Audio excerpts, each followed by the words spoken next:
So there are many, many ways of decorating these. It's only limited really by your imagination. I've shown you, for instance, on the top how I could take and make a twisted rope sort of look to it. But that's just one idea. There are just so many things you could do. Your imagination is the only limit. Around the bottom here, for instance, I could do something similar to the top. But I think what I'm going to do is I'm going to make sort of a holly leaf and maybe some little berries, sort of a motif around the bottom. But just the way that I'm doing it at the bottom, I could have done something very similar at the top. Anyways, so how did I go about making these little holly leaves? Well, it's really easy.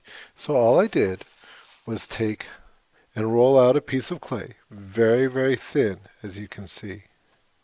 Then I just took and I cut out one little piece, sort of like this, to make a pattern, and I just followed that pattern. So for here, for instance, I laid this down, and I just traced around it.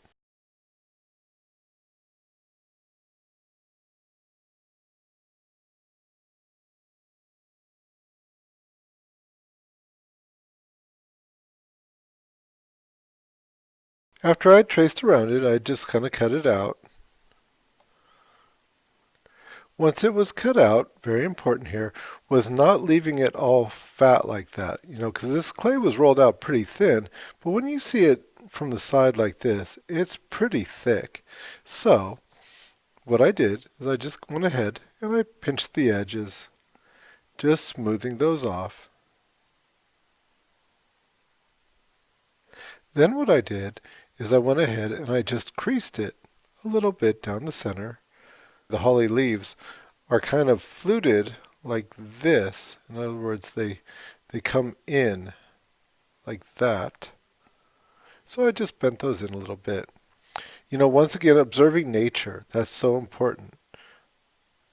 That's one of the reasons why we do the sketchbooks, is so that you can get out and just look at things and see how they are. As far as drawing any veins in it, I'll do that after it's already on, because I'll probably mess them up while I was pushing them on anyways. Okay, so when I put them on, I've got some decisions that I can make. So for instance, maybe I want to put them on, and I just want to spiral them around and around in a pattern like that.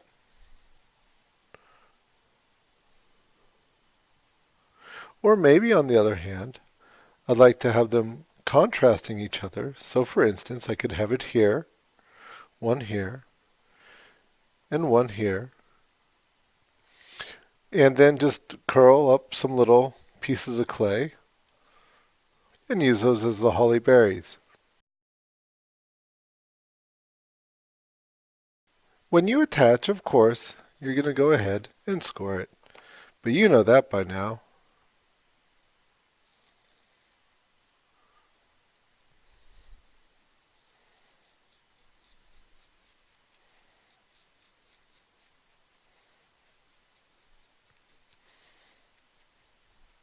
You can see I've definitely scored it right where it's going to attach, but this is going to have a sort of a three-dimensional aspect of it, so I won't score everywhere under here because it might kind of show. But there and here, I know that they're going to attach, so I'll score.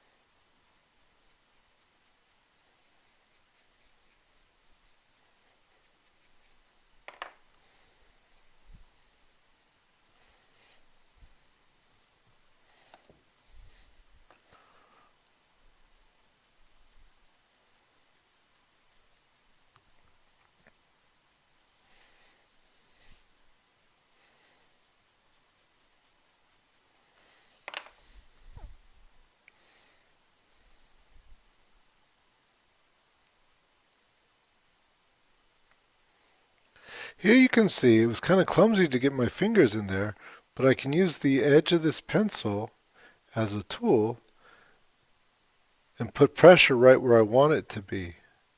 I can even use that same pencil for lifting up the edge, maintaining that three-dimensional quality that I want it to have.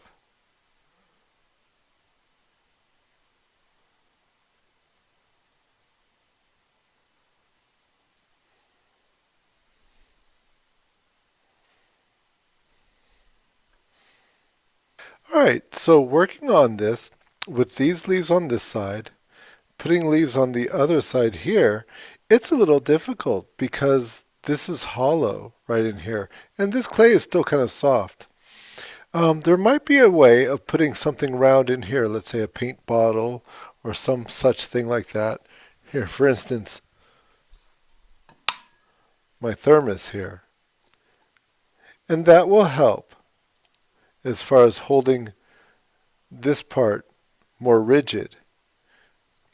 The other thing you could do, of course, is you can just be careful.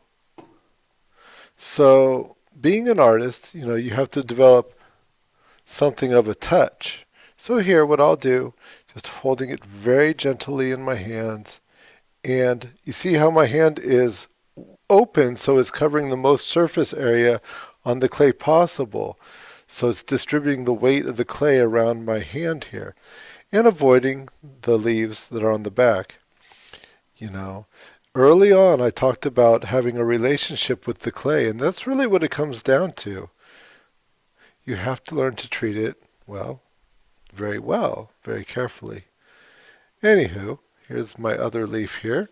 So while this is in place, I can go ahead and notice that I use my pencil here to sort of mark out a line of where it's going to be the leaf hits the clay here. And so that's how I know where to score it. Okay. So I've already got that leaf scored on the other side. And let's see here. Overlapping it, maybe something like that. And since getting in there with my fingers is very difficult, once again I'll use the pencil to just put gentle pressure right in the right place.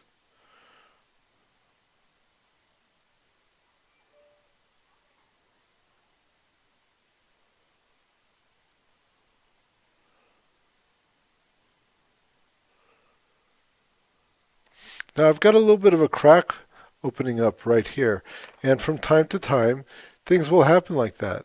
I would say that the best thing to do in that situation is fix it right away.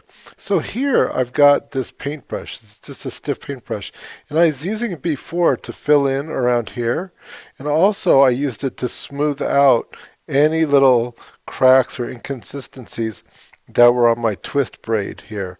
So I can do the same thing here, gently just brushing that in, and that's sealing up any little cracks that are forming.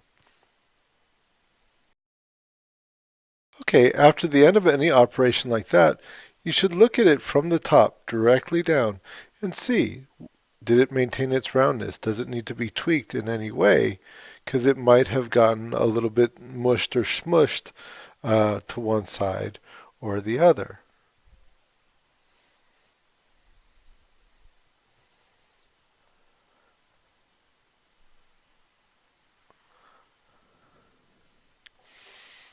Okay, so here I'm going to add the little holly berries. So I'll just kind of score up the area where I know I'll be adding them. And a little bit of moisture maybe. And then just go ahead and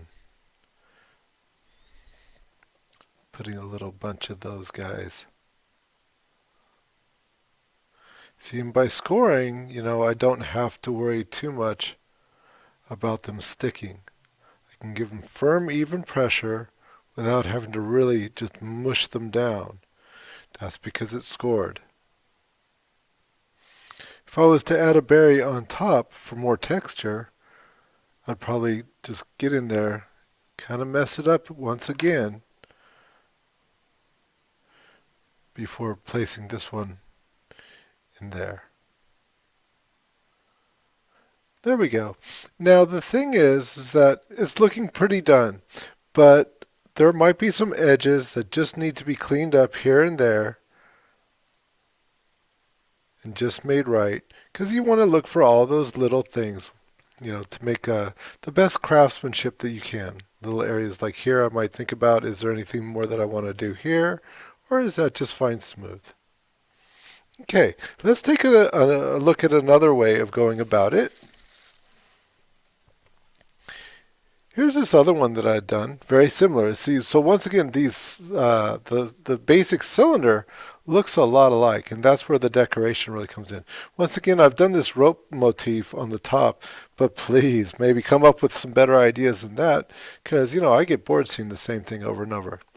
I can feel this, and it's still got some pliability, some wetness. You can see my finger goes into it easily enough, but it is getting a little bit firm. So what I would do before I start attaching things is I might take some water like this and just dip that whole bottom into that water and then let that soak in for a few minutes while I do my thing, getting ready for it. So, kind of similar to the holly leaves, I could just take one of these cookie cutouts, same kind of thing that I used for making the holes, and I could just go ahead. Once again, I've got that same kind of clay, just rolled out really very thin, and then just cut that out. Several of these, maybe all the same, maybe all different. Pushing it from the other way to get it to come out. There it is. And I'll just get a bunch of these guys. That's easy.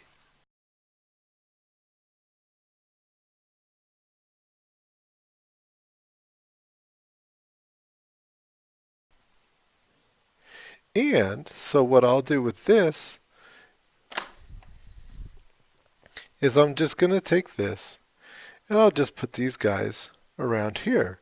So like I say, it might be good with just these gingerbread, or it might be good with some sort of alternating pattern, maybe gingerbread and snowmen, or gingerbread and Christmas trees, whatever you think's clever. Maybe even looking at the placement. You see now, putting this gingerbread right in front of the tree, that might be all right, but it's going to block some of the light, right? So I think a better thing would be to have it here and here on either side of the tree. That might be better. And so then it's just a matter of checking your placement so that they're evenly spaced all the way around. Whether they are actually touching hands, maybe give that a try, see if that will fit all the way around, or whether they should have some space between them. That's really just sort of your artistic thing. Even the fact that these heads are not attached exactly to the side here, that's another artistic judgment. Maybe you bend these things back and mold them into it more, or maybe you have them sticking out more. I think sticking out will be fine for this. Now, generally speaking, it's really important that we don't have things that just stick straight out from a piece of clay, because very easily broken.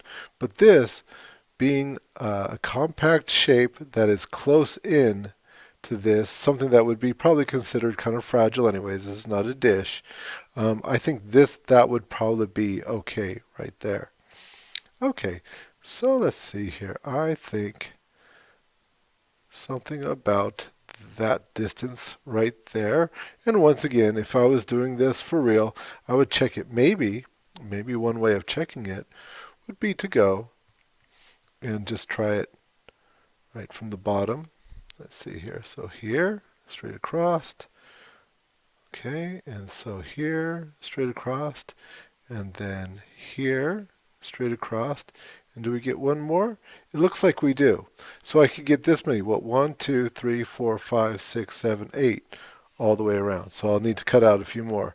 But anyways, that's the way I might go up ahead and place those guys so that they were all evenly distributed around. Of course, what I'll do is I'll find the area that I'm going to be working with,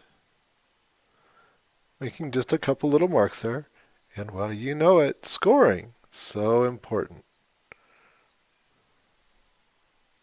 Lining that up with that bottom line that I made, and I've scored both pieces, and I've wet them both a little bit, and so just a little bit of a wiggle and a push, just a little bit of a wiggle as well as a push. That way I don't have to push so hard and push everything out of shape.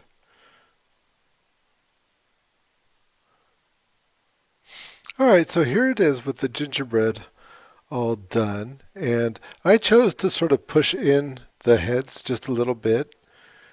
That worked for me. But you can see, they are more or less evenly spaced around there and looking okay. Um, Once again, it's something where I might decide to decorate these a little bit more, either with ceramic, sort of features, or to paint them. And yeah, just look it over, and anything that needs to be cleaned up, just clean it up a little bit and have fun with it.